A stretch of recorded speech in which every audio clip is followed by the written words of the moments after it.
I think that's one of the main points. There are over 15,000 women in state prisons and federal penitentiaries in the United States.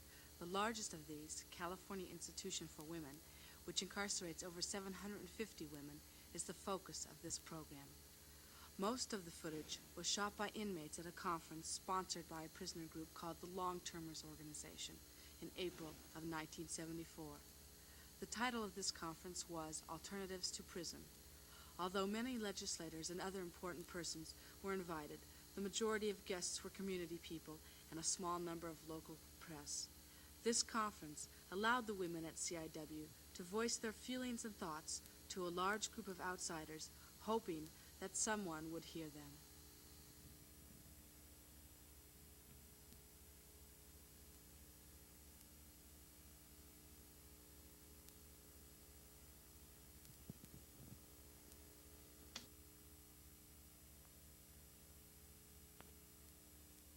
Let me go through the door.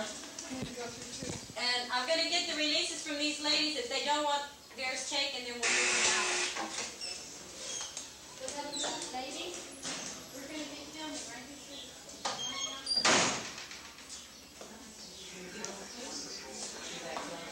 Can you give me something? Can you see? You signed the release already, didn't you? Last night, you mean? Perhaps someone didn't get it? No, I just wanted to know if I could read it.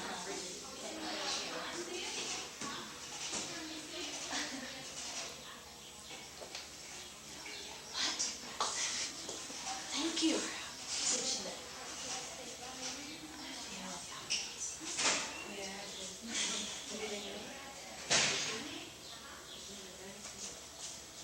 She gonna turn around?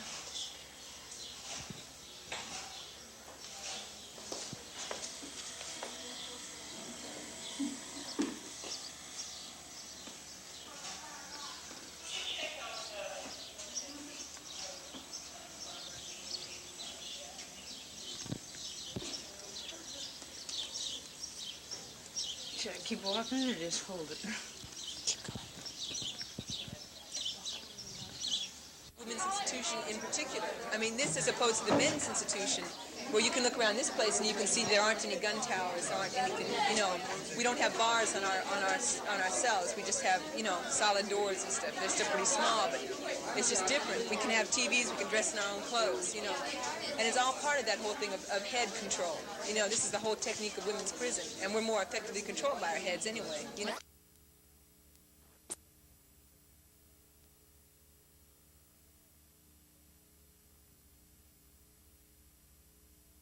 Opposed to attack therapy in any form. The only time that I've seen it actually used here to any extent is when they first opened IPU, which is Intensive Program Unit, which was behavior modification. That program at this day has been broke down and lightened up a whole lot because of pressures from public pressure and inmate pressure, because of tactics being used in there.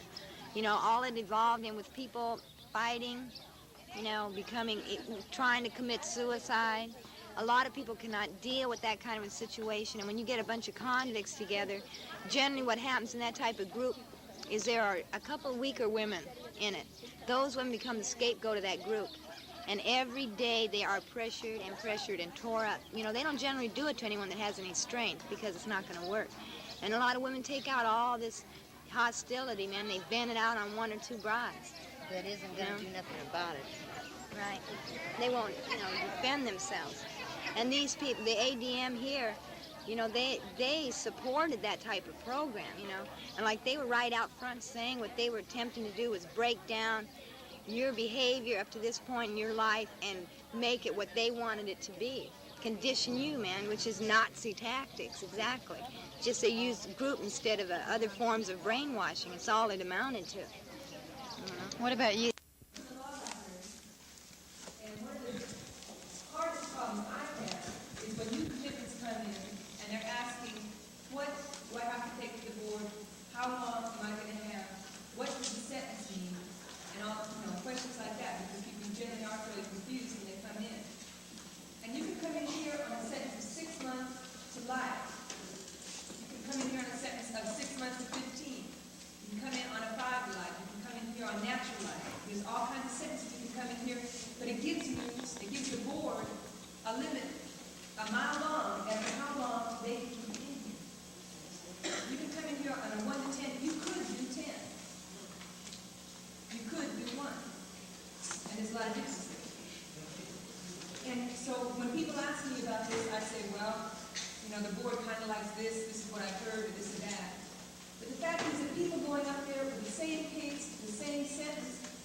say there's no 115s, they can get completely different amounts of time.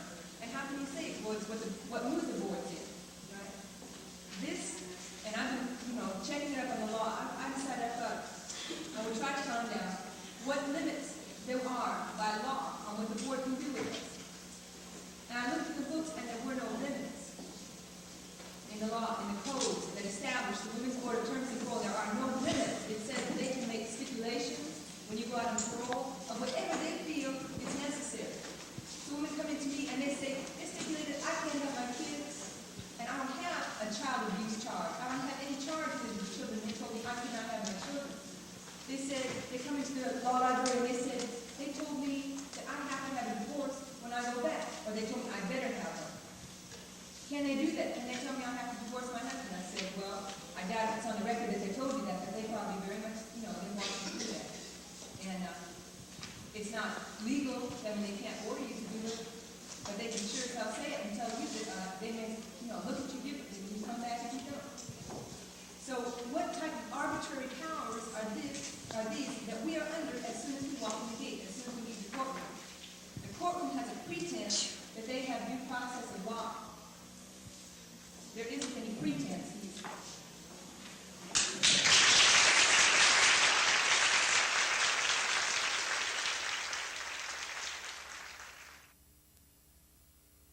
Toward you that you're inferior, that you're not as good as everybody else, and they try to integrate this into you from the time you first start off in the school. So what I find happens a lot of times is that people are turned off to education, period. If you say school, they say, oh, that's dead. They don't want to do that. But the fact is that the reason that we are turned off to education is because once we become aware of the things that make this world go around, whether it's in terms of economics or politics or just community affairs, then we are more prepared to begin to move to do something again about it. Schools are usually used to segregate us into different factions. You got the smart ones competing against the dumb ones. You had the SP classes and the dumb classes. You have people who have money who go to better schools, and people who don't have money have to go to not so good schools. So that keeps us fighting amongst ourselves. What I would like to see happen in terms of prisons is that the women in here and myself, we all come together to decide what we want to be taught while we're in the prison and take advantage of that.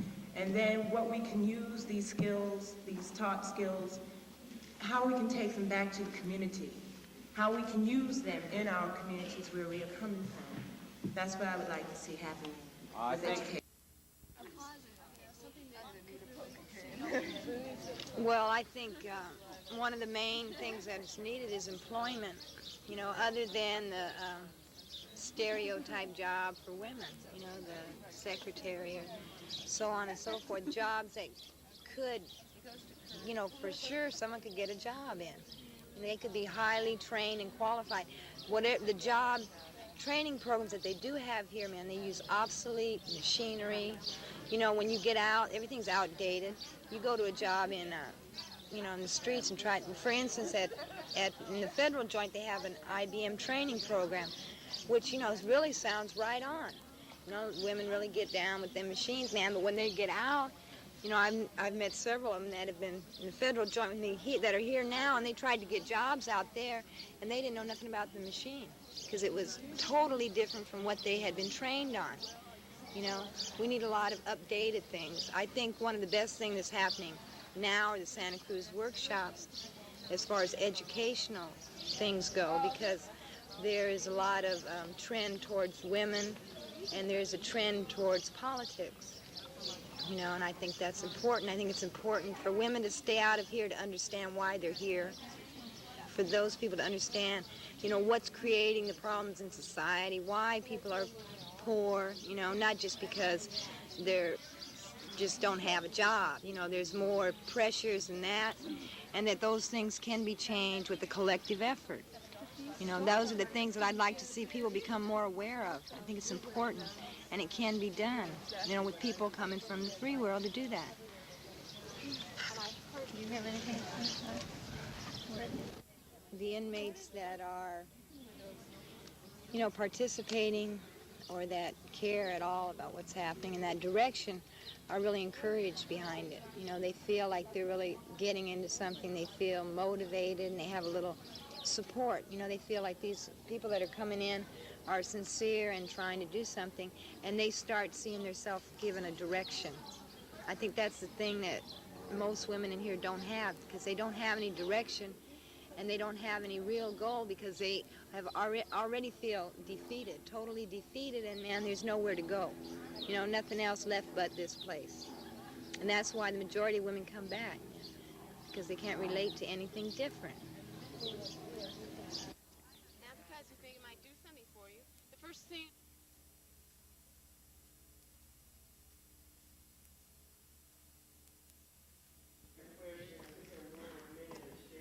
Good going.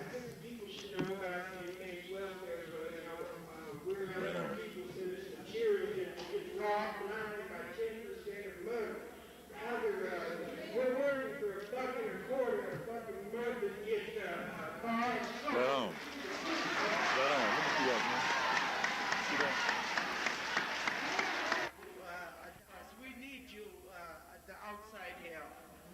So, and also, and situated, we in prison will have compensation where we